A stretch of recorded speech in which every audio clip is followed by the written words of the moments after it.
You have got to be persistent. You have got to be proactive. I can't say that loud enough. You've really got to think about that. Are you doing what you need to recover? Are you giving up compulsions? Are you holding yourself accountable? You, not your family, friends, therapist, coach, any of that. Are you holding yourself accountable? Are you sneaking in reassurance? Are you doing that? If you are, you're doing yourself no favors and you've got to hold yourself accountable. Somebody who was in rehab clinic for drugs, they are learning to hold themselves more accountable because it's life and death. Because compulsions don't feel life and death because you feel like, oh, just a little bit of reassurance, it's no big harm. You are losing time. Now, that doesn't mean if you've been stuck for years that, oh, I've been stuck for so many years like me. I was stuck for a very long time. I thought, oh my God, I've lost so much time. It doesn't matter. It's the building blocks for your life today. I see people come in at 60, 70 years old that start recovering at that age. And then I say to them, do you worry about the time that you lost? No, that was in my time, they didn't have an opportunity to recover. So I'm grateful for this position to be in now, working towards recovery. That is the attitude. That is the perspective. Same as someone who's been in jail, anything like that. Although OCD robs us of gives us mental stress, we can still take in life around us. We can still watch a film, engage in a relationship, do these things. So we're still taking in human experiences, as opposed to if we were just shut in a cell with no windows and nothing. You would just be facing a wall. You wouldn't take in those experiences. So even when stuck, we are taking in experiences. We even laugh when we're stuck.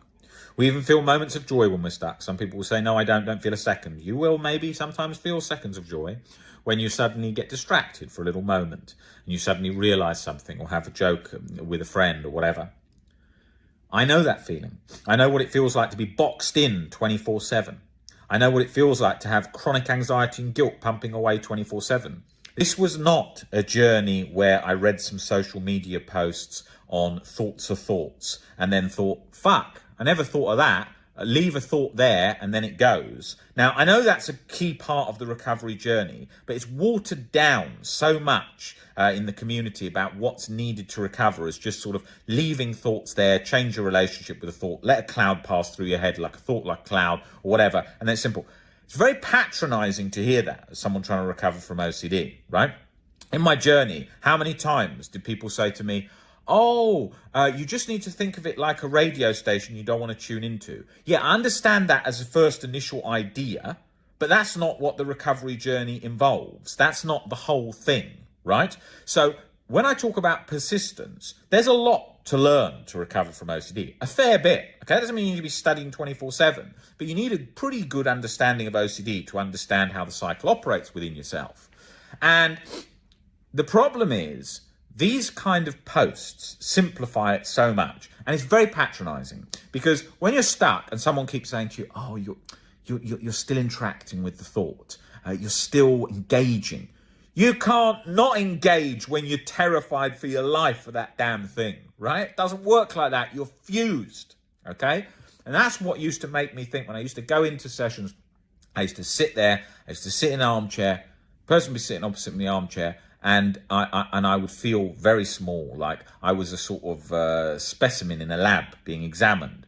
Oh, why can't you just disengage? Because you can't disengage. You can't disengage when you're that scared. It doesn't happen like that. It's like somebody who's got a fear of contracting HIV, for example, and they won't even go in a sexual health clinic. If I just said to them, oh, just relax, just picture the thought of the HIV thought and just walk into that clinic. No, it's like a brick wall, locks up instantly. No, you've got to break down why that isn't so scary for that person so that they can take the first step and realize, this isn't so scary. So that's key. And I have to talk about these things like this because otherwise OCD stuff that you see on social media these days is so wishy-washy. If I was stuck back at 19 years old and I looked at some of that stuff, I would be thinking, how on earth is this going to help me? You don't think I've heard a million times thoughts are thoughts. Oh, it's just anxiety. Oh, it's harmless. I read whole books, dozens of them, on this is harmless. Don't worry, relax. It's just reassurance compulsion, the whole bloody book. You know, so many of those books are identical. You pick up each one and it's like, oh, this book is identical to that one, same message. Oh, panic attack's harmless. No one dies from a panic attack. You're the last person to act on your OCD thoughts. OCD thoughts are just OCD. Try and relabel the thought. Try and move on. Try and get involved in activity.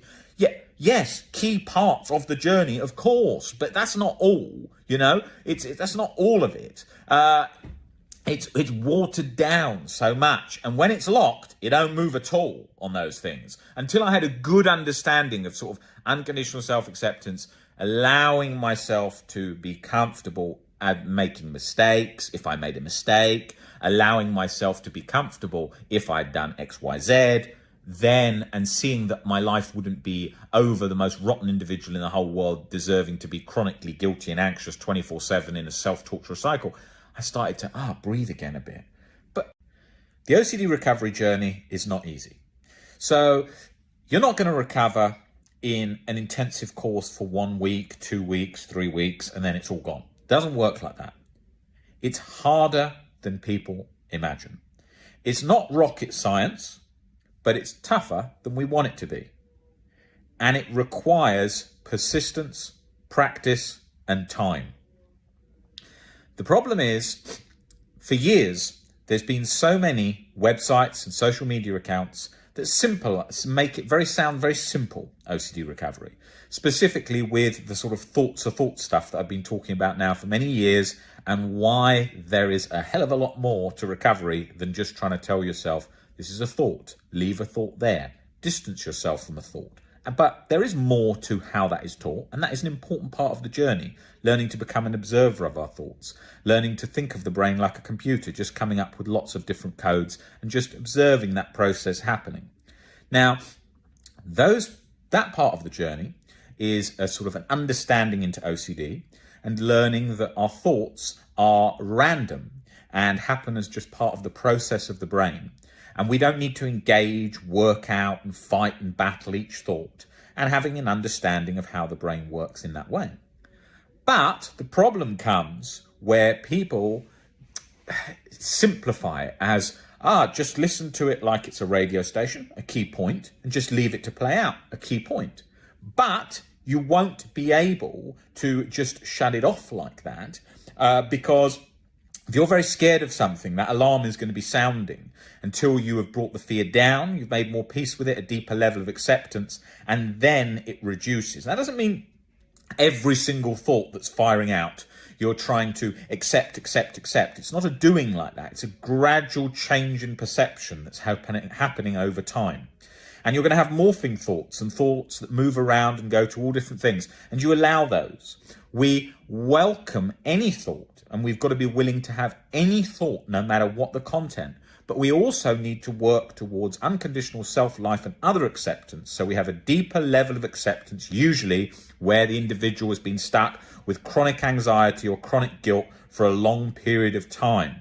Now, when that's the case, having a better understanding and getting into those beliefs, because OCD takes orders from beliefs, not thoughts, then gives that much deeper level of peace.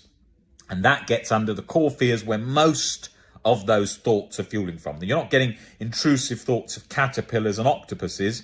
Usually, I don't think so, because that's not what your core fears are associated to. They're usually associated to social rejection, fear of not being accepted, fear of being a bad person, fear of not reaching career or life goals, fear of being rejected by friends and family. Those kind of areas it goes towards.